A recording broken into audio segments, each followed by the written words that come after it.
J'étais persuadé d'avoir vu un angelot. J'étais persuadé d'avoir vu un angelot ce soir-là. Quand j'étais parti faire mon tour de garde la nuit, j'étais persuadé d'avoir vu une bestiole si belle, si pure, si innocente. C'était une biche, tout simplement, mais j'étais persuadé d'avoir vu un ange. Cette biche était décolorée. Cette biche était décolorée, sûrement par la nature, elle était décolorée. Elle n'avait pas de couleur. Elle n'avait pas le brun qu'elle avait habituellement.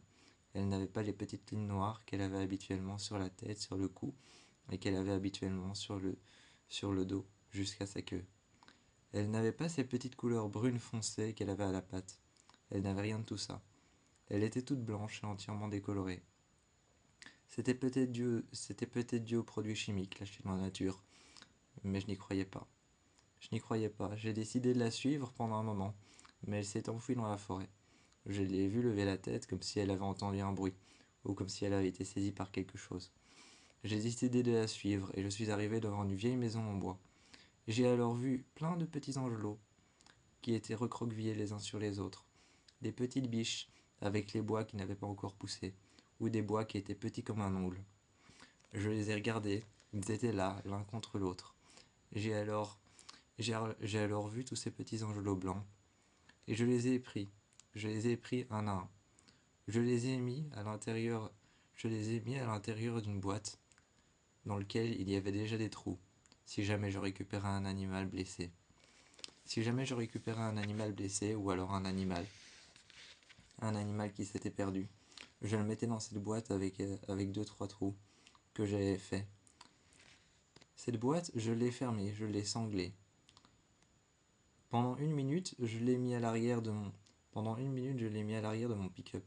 J'ai réfléchi, je me suis tourné vers la boîte. J'ai regardé à l'intérieur et j'ai vu tous ces petits angelots qui levaient la tête, avec leurs yeux noirs et brillants. J'ai regardé le ciel, j'ai fermé la boîte et finalement je l'ai détachée.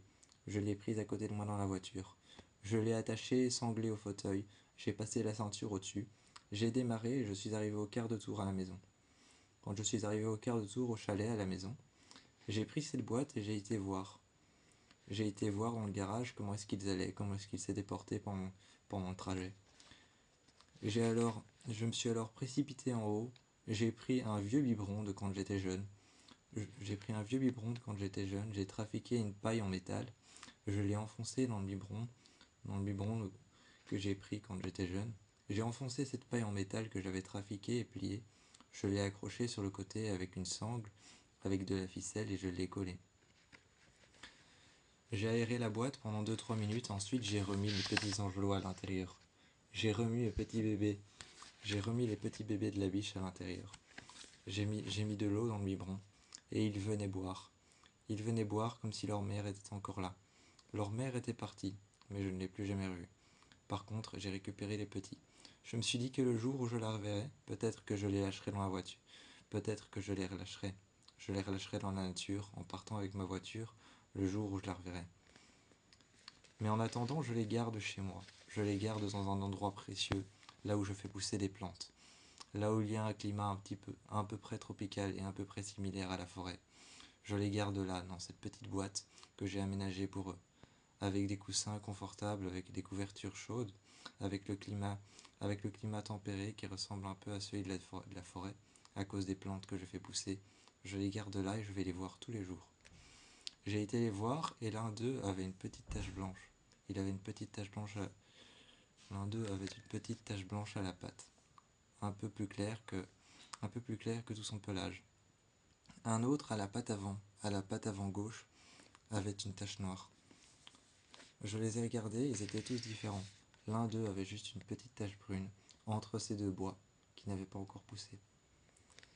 Je les ai regardés et j'ai attendu. J'ai attendu là toute la nuit. Finalement, je me suis endormi sur un amas de couverture par terre.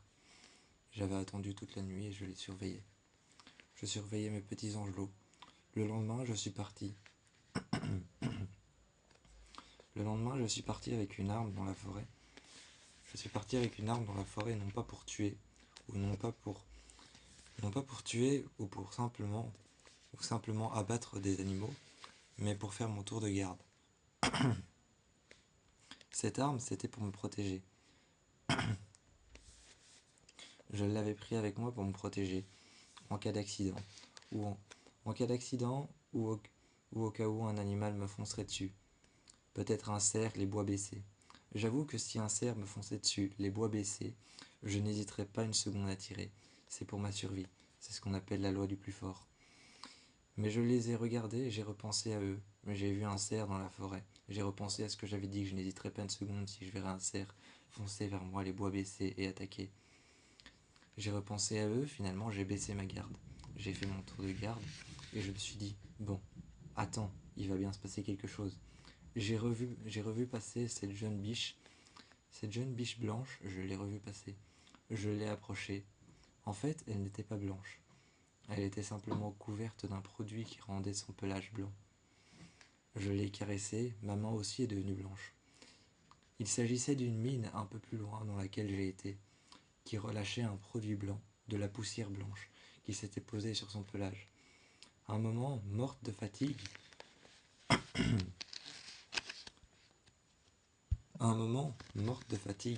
elle s'est effondrée par terre. J'ai vu ses pattes trembler et elle s'est mise contre les racines d'un arbre.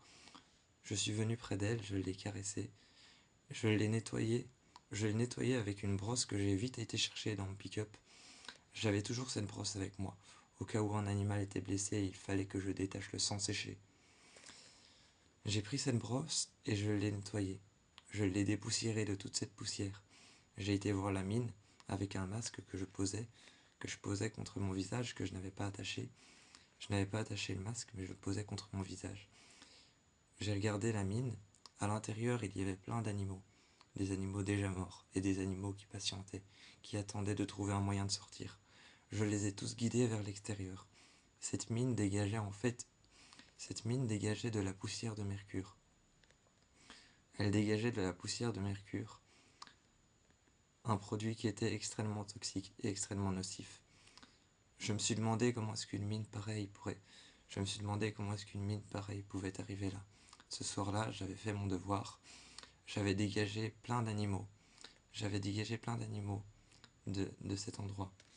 Cet endroit, je l'avais alors condamné avec ce que je pouvais.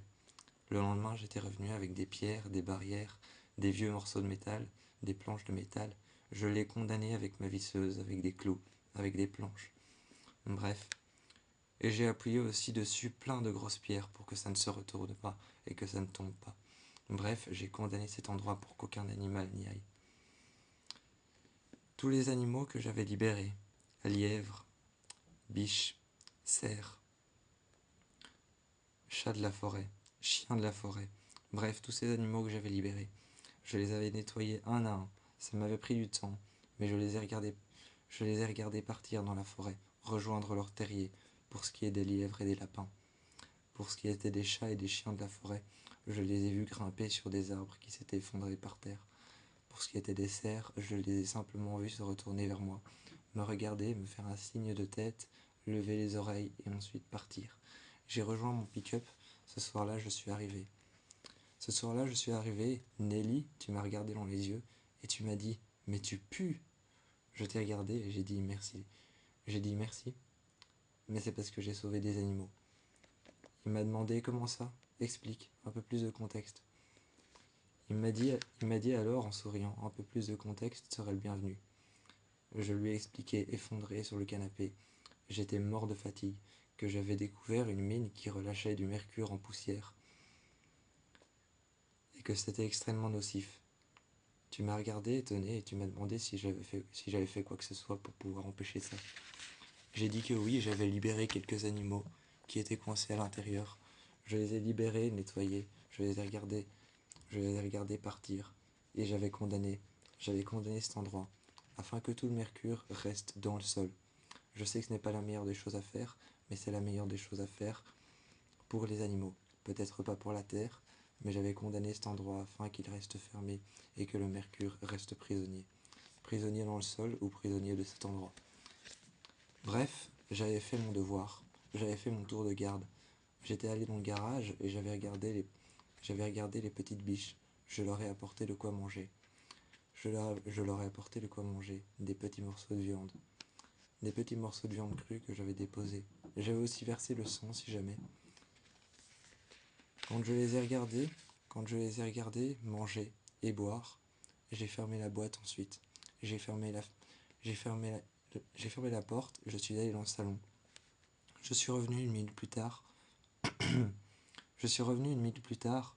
J'ai regardé mes lampes UV au-dessus de toutes les plantes que j'avais, au-dessus de toutes les plantes que je conservais dans cet endroit, toutes les plantes dont je prenais soin dans cet endroit. Je regardais mes lampes UV, mes lampes oranges, mes lampes chauffantes. Je regardais tout ça dans cet endroit, avec de la lumière violette. J'ai ouvert une fenêtre pour laisser passer un filet d'air.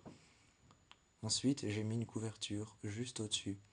J'ai mis une couverture juste au-dessus de la boîte dans laquelle il y avait mes petits angelots, dans laquelle il y avait mes petits bébés biches. Je les ai regardés. Et quand j'ai passé cette couverture au-dessus, évidemment, j'ai laissé de l'air par les trous. J'ai fait attention à ce que la couverture ne couvre pas les trous pour qu'il ne manque pas d'oxygène. Ce soir-là, j'avais fait mon métier, ce qui me paraissait le mieux. J'avais travaillé dans la forêt. La seule chose qui m'était capable de faire, travailler dans la forêt, sauver les animaux, regarder si tout se porte bien autour du chalet. Bref, j'avais rangé le pick-up, je l'ai avancé à l'intérieur, j'ai fermé le garage et je me suis effondré sur le lit ce soir-là.